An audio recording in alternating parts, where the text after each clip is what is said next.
Hello everyone. Today we'll figure out where it's more profitable to invest in 2025. Dubai, Phuket or Bali. My name is Diana Fedorova. For 11 years now, I've been professionally investing in international real estate. My clients earn up to 50% annually in foreign currency on their international real estate investments. And at the end of the video, I'll tell you which locations I personally invest in and why. Let's get started. Let's start with the legal status. First and foremost, of course, you need to consider the security of the jurisdiction. Dubai, objectively, is the safest location. Firstly, it's highly digitized, and secondly, it offers full ownership rights. This means an investor can have complete peace of mind about their investments. In Dubai, there's maximum transparency in transactions, and all transactions go through the Dubai Land Department, whose website you can easily visit to see real daily transaction statistics. As for Bali, there is no full ownership for foreigners. There's only a leasehold. Moreover, this leasehold is only granted for 25 to 30 years. And what happens to your property after that, only God knows. There are also difficulties with registration at the land department, and there is no single registry for all land and properties. As for Phuket, this location is much more flexible. It offers both leasehold, which is a long-term lease, but one that has the right of extension. Beyond the first 30 years, you can extend for another 30 years and then another 30 years.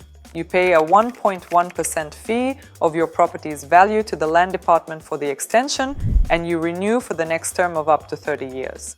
Also, the leasehold ownership right can be passed down through inheritance if you draw up a will with a Thai lawyer.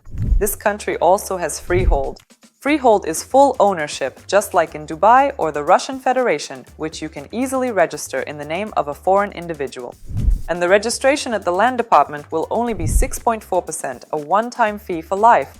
You can also acquire property and land through a Thai legal entity, where you as a foreigner can be a 49% owner and the 51% can belong either to a Thai national or to another one of your Thai companies in which you are once again a 49% owner.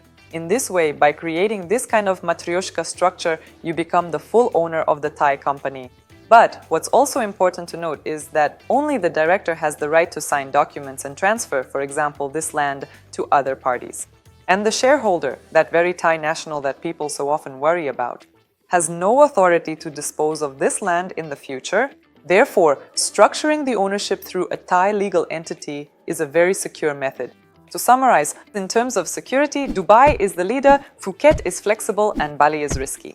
My team at the Phuket and I select properties and create pools of apartments that are 15 to 25% below market value, which provides investors with a return of up to 30% per year.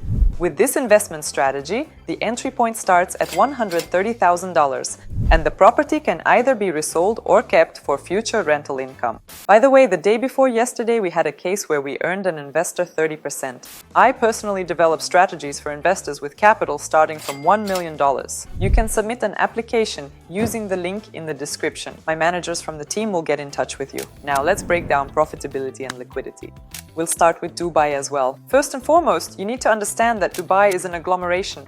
An agglomeration is an endlessly developing market where, as an investor, it's very difficult to forecast your capitalization because new districts are constantly appearing. For example, there was one palm, then it became 3 palms, then Ima Beachfront, then Blue Waters, then the World Islands, and so on. And consequently, there isn't that same limitation of land resources. Instead, new and interesting districts keep appearing with offers from developers that include huge installment plans. Because of these long installment plans, it makes no sense for a new investor to buy your old resale property with a 100% payment, when on the primary market they have new and interesting offers appearing all the time. Therefore, in Dubai, there's a pretty big problem with reselling your property.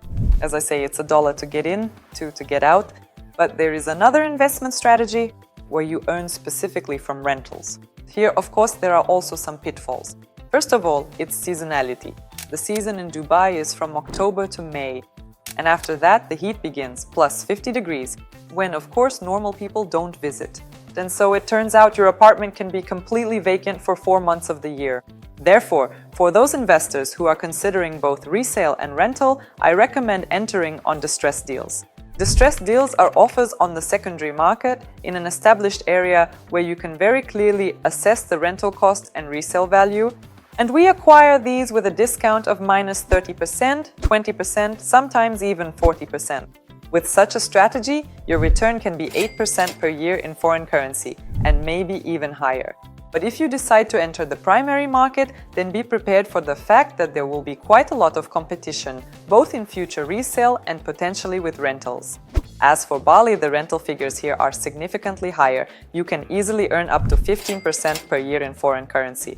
But the question is for what period of time, because an investment is comprised not only of rental income but also of its resale.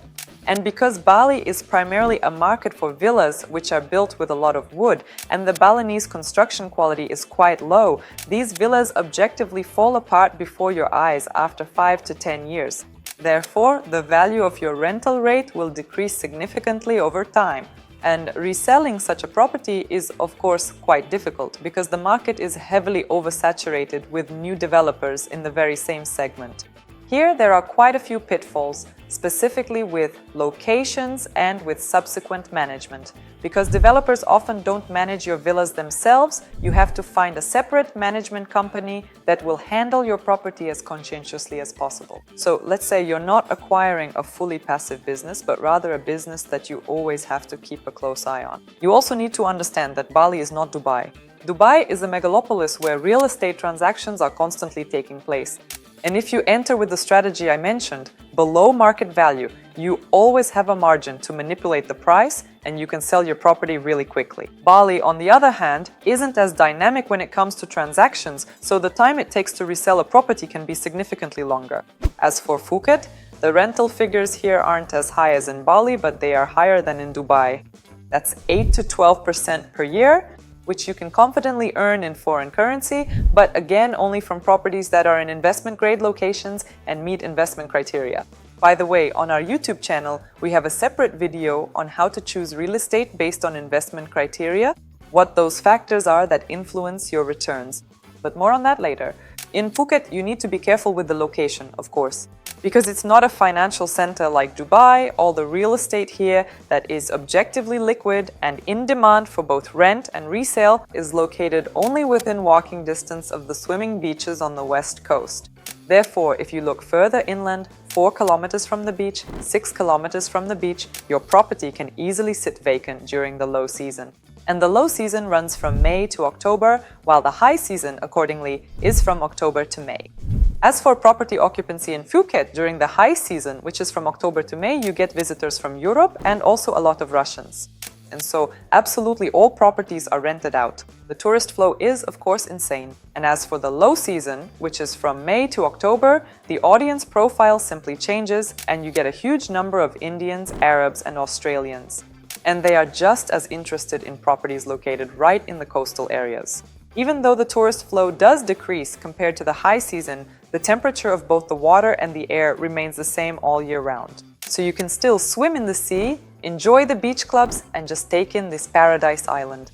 As for reselling your property, you can resell it with a profit of up to 40%. But again, I'm talking only about high-quality investment locations that are always in demand for rentals. So to sum up, Bali looks sweet, but only on paper. Phuket is quite stable and reliable. And Dubai is stable, has seasonality, and the entry cost is higher. Now let's talk about the entry cost and the management company. When it comes to Dubai, you can purchase a liquid property starting from $300,000. Of course, you can find cheaper offers on the market, but whether they will be in demand for resale and rent in the long run remains a big question. Regarding management, you can either hire a third-party management company by purchasing a short-term rental license, or you can use the developer's own management company, but as a rule, developers bring in well-known brands and don't always split the profits in the investor's favor. For example, you might have a 60-40 split where 60% goes to the hotel's management company and only 40% is left for the investor. So here, of course, you need to be very careful and choose your management company wisely. Bali.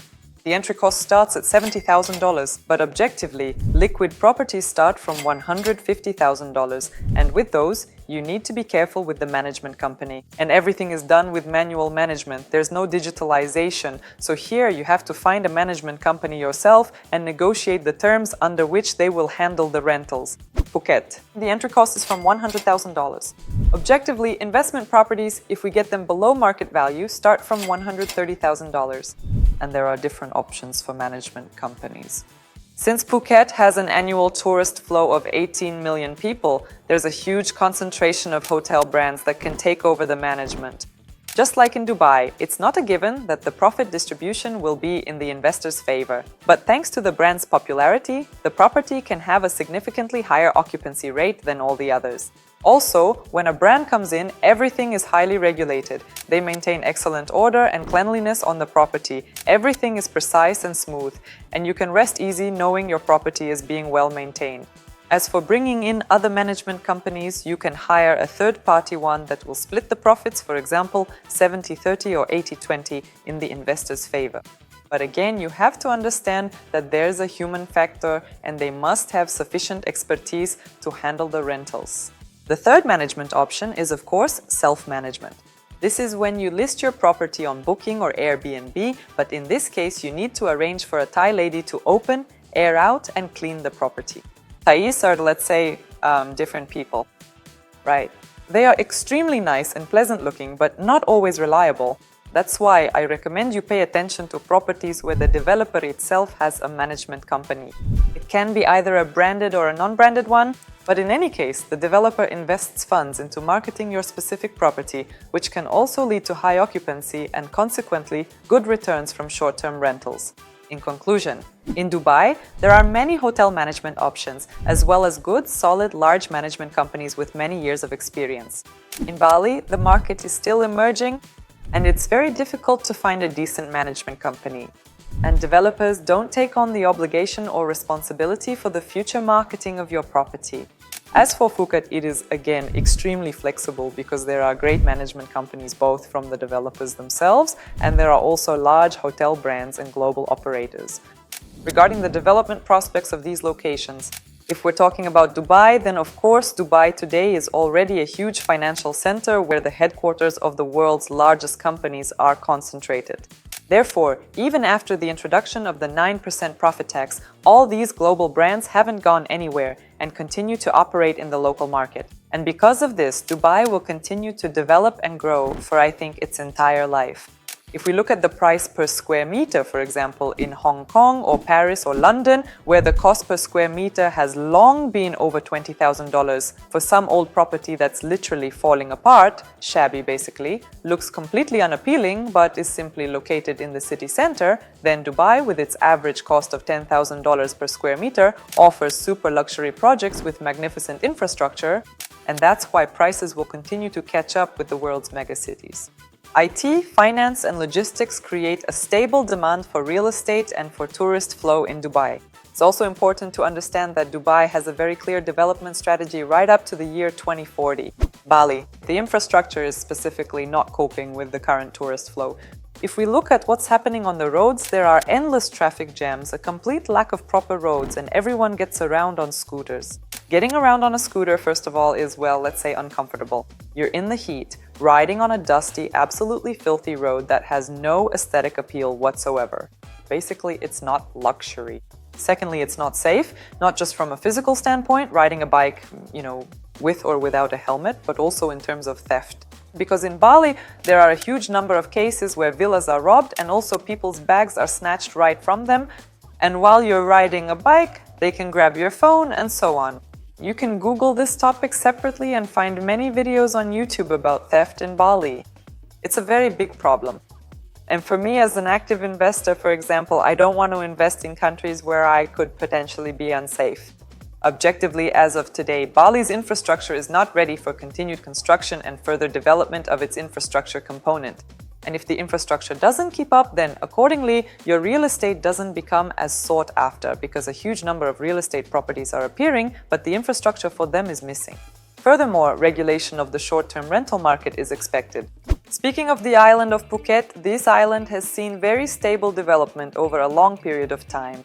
Here, there are road interchanges, very high-quality logistics, medical facilities, huge hospitals with quality medicine and international schools.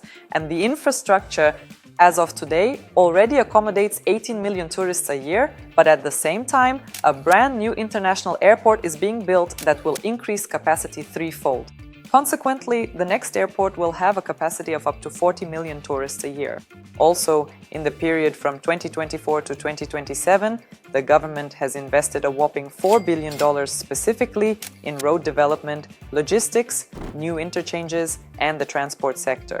In addition to this, in Phuket, the legalization of casinos is already happening with zoning and also the largest medical hub in all of Asia. Consequently, Phuket is not only developing in terms of new developers and properties for purchase, but the infrastructure is also catching up by leaps and bounds to these developers. Tourism is growing and the demand for rentals and purchases increases annually. And the average capitalization, according to the Bank of Thailand, is 5% a year specifically for completed condominiums. In other words, Dubai is a bond, Phuket is a growth stock, and Bali is crypto.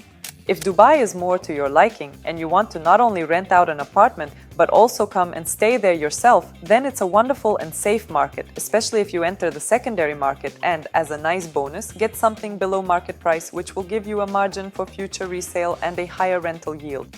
Bali is objectively for those who are ready to really dive into the real estate market themselves to figure out all the pitfalls, because you really need to be very careful. Developer prices are often inflated, so you really need to do your own marketing analysis. But if you want a more flexible entry point and also to sleep soundly in a safe jurisdiction, then welcome to Phuket. I myself have been investing in this market for 11 years, and I know there are some incredibly interesting projects here with payment plans of up to 8 years. One of which gave me a 248% return over 2.5 years on my invested capital, precisely because of that 8-year payment plan instrument. So with rentals, you also get much more interesting figures than 10% per year. Phuket is at its peak of growth, and seeing how quickly and dynamically it's developing, considering it has a very limited land resource, 70% of which is made up of national parks where you can't build, leaving only 30% for development. And as I mentioned earlier, the real estate that is truly liquid is located only within walking distance of the island's western coast. And ideally, of course, in areas like Bang Tao, which is Phuket's most prestigious area and has much higher rental rates and capitalization. There are various developers in this area, and by purchasing off-plan properties, you can easily earn up to 100% from resale during the construction period. And with the tool of an 8-year payment plan, your return on investment can be substantially higher. This has been Diana Fyodorova. I'll see you in the next videos and on the island of Phuket.